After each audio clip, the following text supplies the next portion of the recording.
Welcome to my channel, and we interview successful entrepreneur, property investor, and just like yourself and your business. Thank you for having me. ASL was born in 1988. August 1988. It's so fascinating that it's been 2 generations and almost hitting 40 years. Yes. And being went through the economic cycle. Would you like to share the secret sources, what it went through, the challenge, and what keep you guys surviving and growing? Yep. And so before my time, so mum and dad started the business in August, as we mentioned. And as we all know in Australia, we had the recession after that. So they were heavily involved in the building industry and also the real estate industry. Yeah. During that time, we saw property prices from 88 to sort of 1990 around there grow exponentially throughout Victoria or throughout Australia. There was a real boom in the property market. Then they had to, once the recession hit, there was a big change, a big shift. Now, I wasn't around for it, but I've heard my father talk about it quite a lot. And they had to, interest rates went up as high as almost 20%. So it's nothing to be even at 7%? No, today's interest rates are nothing compared to what they were. The loan amount is a lot higher these days, right? And the wages haven't come up as much. Yeah. But the interest rate percentage was quite high back then. They had to shift their business, and especially in the construction side of things, they went from building luxury homes to affordable first homeowners, right? Which kept the business going and kept the income coming in. I see that as something that I've brought along in my whole career in business as well, where you've got to continuously shift.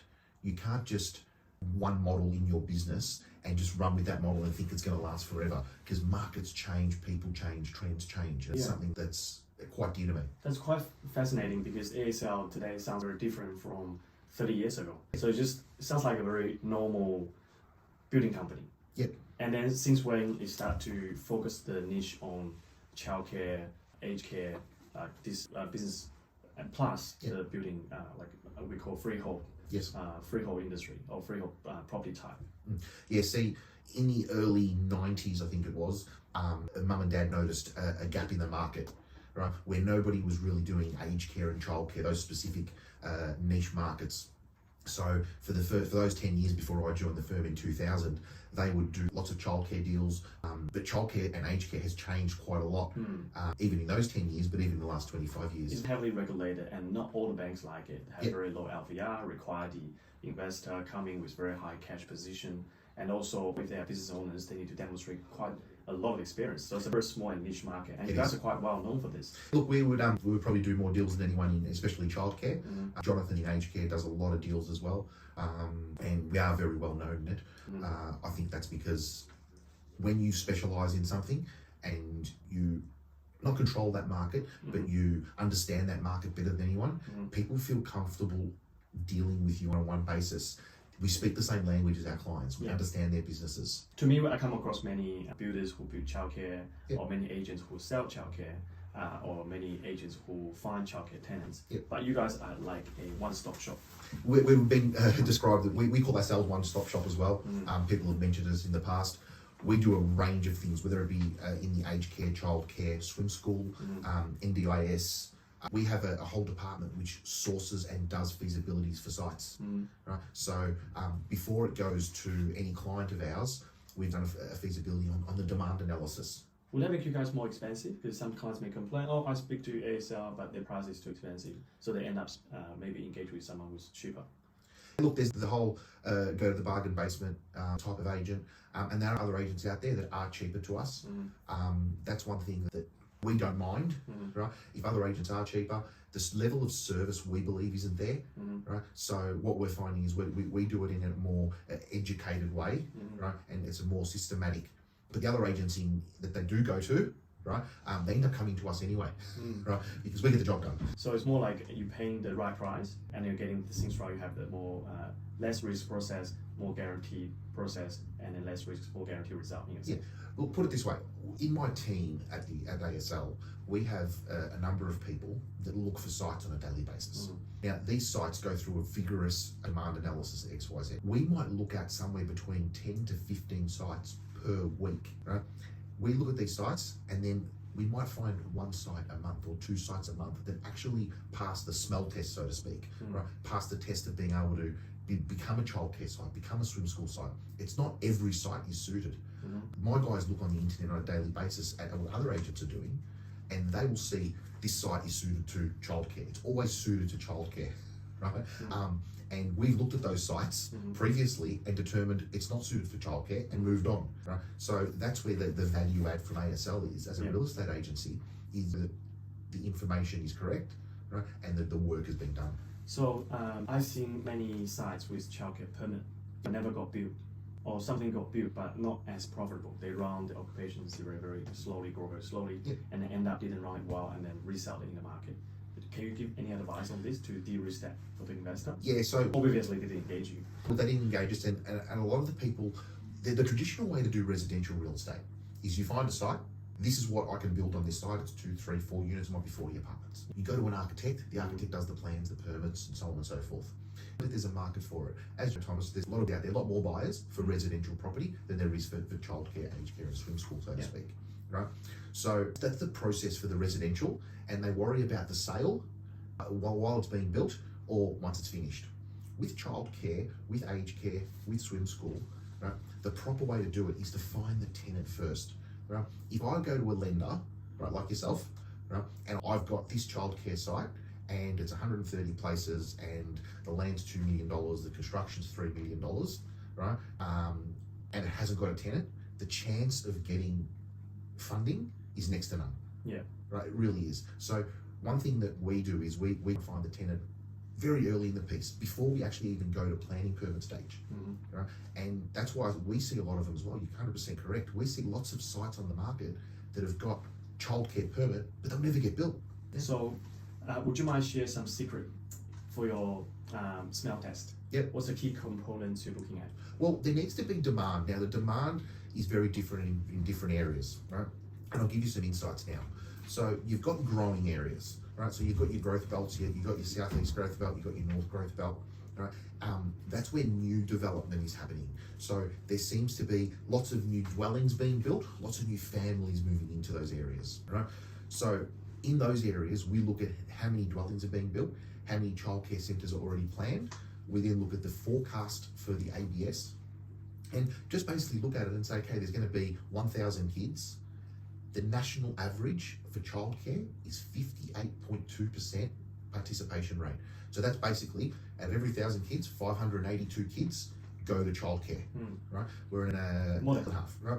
So then we look at that and we do the demand analysis, right? And if that's the first smell test, right? Now there are other smell tests we need to do, such as, let's take an area like Box Hill, right? If somebody came to me with a site in Box Hill, I would firstly look at, okay, how many children are here, how many childcare centres are here, and how many places are here, which I'd also do in the growth belt areas. But one other thing that I do is I also look at things like the existing childcare centres, and I look at the age of them, right? Childcare centres have about a 30 to 35 year age, right, lifespan. Right?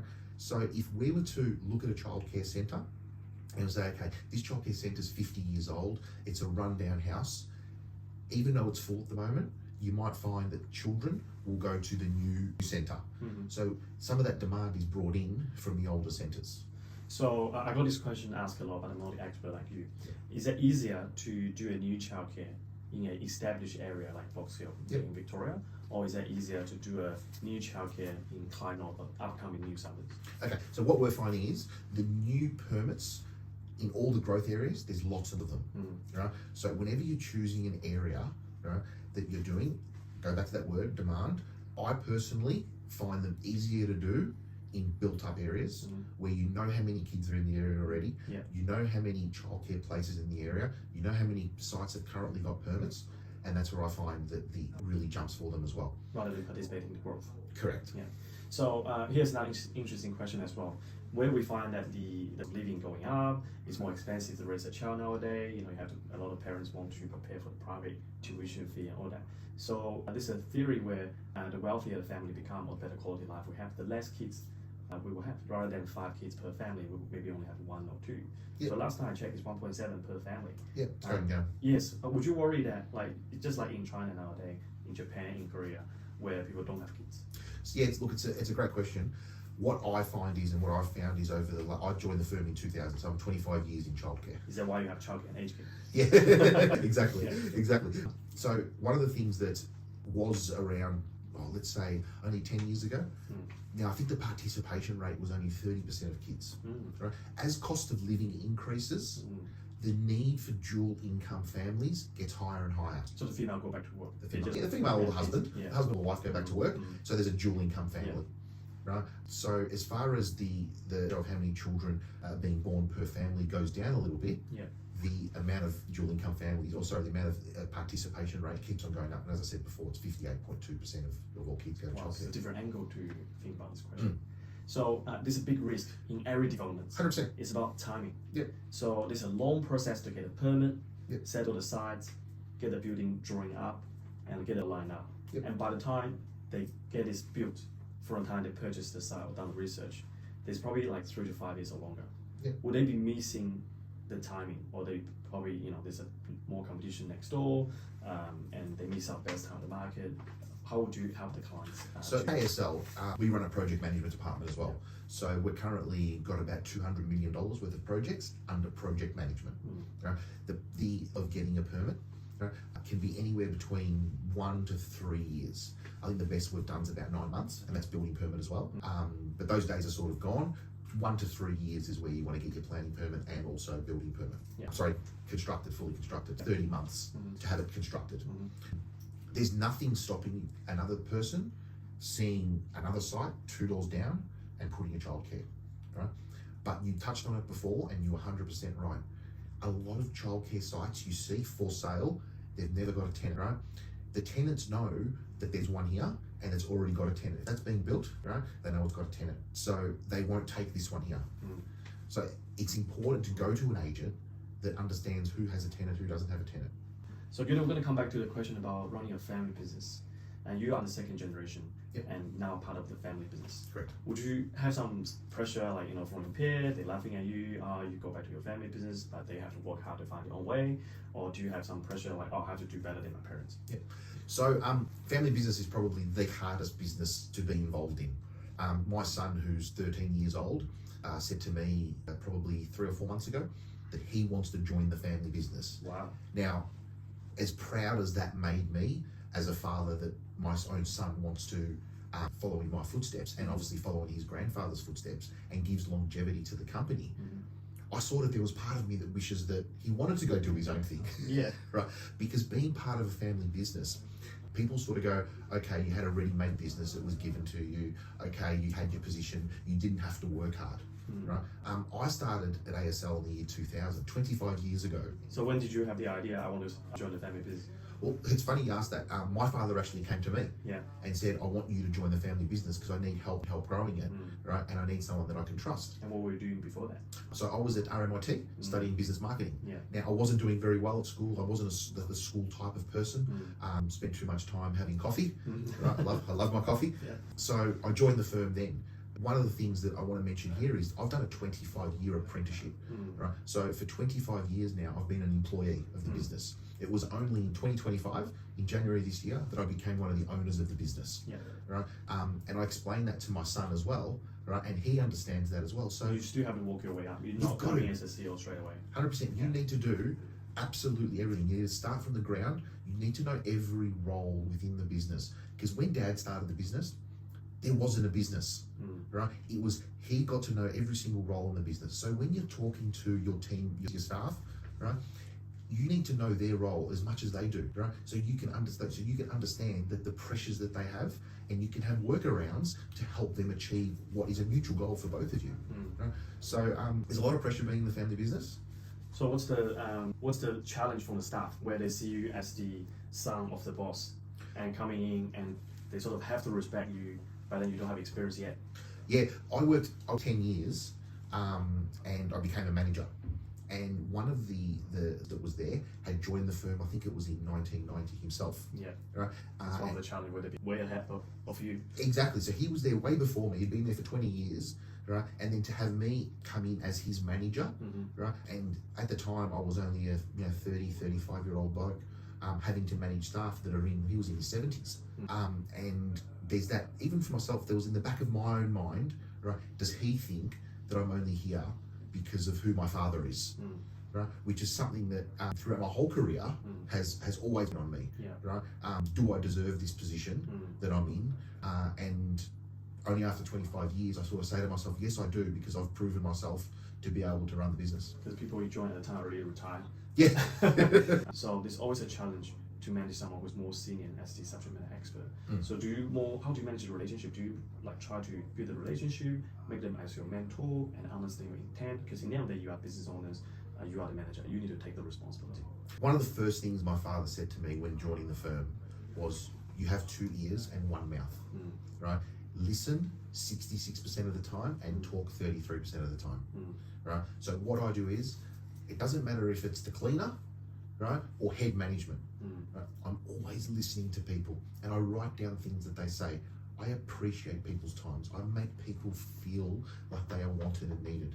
Right? So one of the things that with the, especially older people in the firm, this particular gentleman, I respect how many years he's been within the firm, right? Take notes on what he's saying and really develop those ideas, right? Because one thing that I've learned in the 25 years experience I've had, right, is the way to get the best out of, it could be the person that started today or the person that's been there for 25 years, is to develop their own ideas because they take control of those ideas, right? So that's one thing that I really pride myself on, being able to explore my team's ideas. Ideas don't just come from management, they come from all sources, and we really need to embrace and work those ideas. So would you like to share us the leadership secret in your company? Is it a hierarchy structure or is it a flat structure? Like you said, can anyone and everyone come to speak to you directly?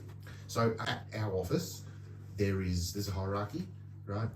Saying that sort of, you might have heard me stumble before when I said the word staff. I don't see them as staff, I see them as team members, right? So we all have the same access to myself. Everyone can to me, right? I find myself, I want to be, extremely approachable, right? I think that if somebody within the business and needs that leadership, needs that guidance, needs that question answered, right, that my door needs to always be open, right? I need to be that team member myself. So what attracts the talent to come to join ASL? This is always a question and challenge to all business owners: attract talents, retain them, and grow them, and they growing with the organization. Okay, so we're in a cost of living crisis. Right, there's no doubt about that. Right, money is one of the biggest things that brings people or keeps people there. Right, people want to earn a lot of money and be happy at their job. Now, some are happy less, right? As long as they're happy, right? So one of the things that we've always brought up as right, is to keep the staff happy and motivated. Right, it's not only financial; it's also that psychological safety within the workplace. Right, is one thing that we really pride ourselves on. Now, that's probably a new word, right? Psychological safety is not talked about that much, right? But would you like to elaborate a bit on that? So just having a job security, or job security, but it's also wanting to work at a place, feeling comfortable, arriving to work. Your shift or your day starts at 9 and finishes at 5:30, but are rolling up at 8:10 because you want to be there. We want our staff to be in the building, right, working because they want to, right? Not because I've just got to go to work, right? I've got to pay my bills. No, I want to go. I want to see the people there. How much flexibility you give to the staff? Growing program and growing development. So we give a lot of flexibility. Staff are continuously, needing things from us, right? And we pride ourselves on being very flexible, right? If somebody needs an hour off because they need to go to Vic Roads and register a car or do anything like that, it's not, I can't go, right? If someone needs to start a little bit late because they've got to go to an appointment, we don't ask questions, they go.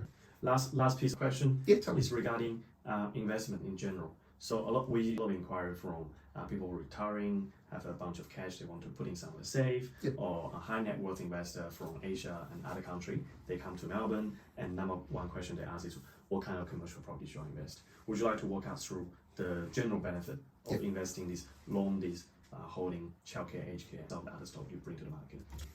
One of the things that I recall was at the start of the pandemic, right? Scott Morrison got in front of the cameras and said free childcare, right? Childcare underpinned by the government. This is something that we find absolutely amazing. If I was giving any advice, I would go to the right agency, finding the right investment for childcare, because I think that in the right areas, for the right budget, with the right demand, that childcare has a very bright future.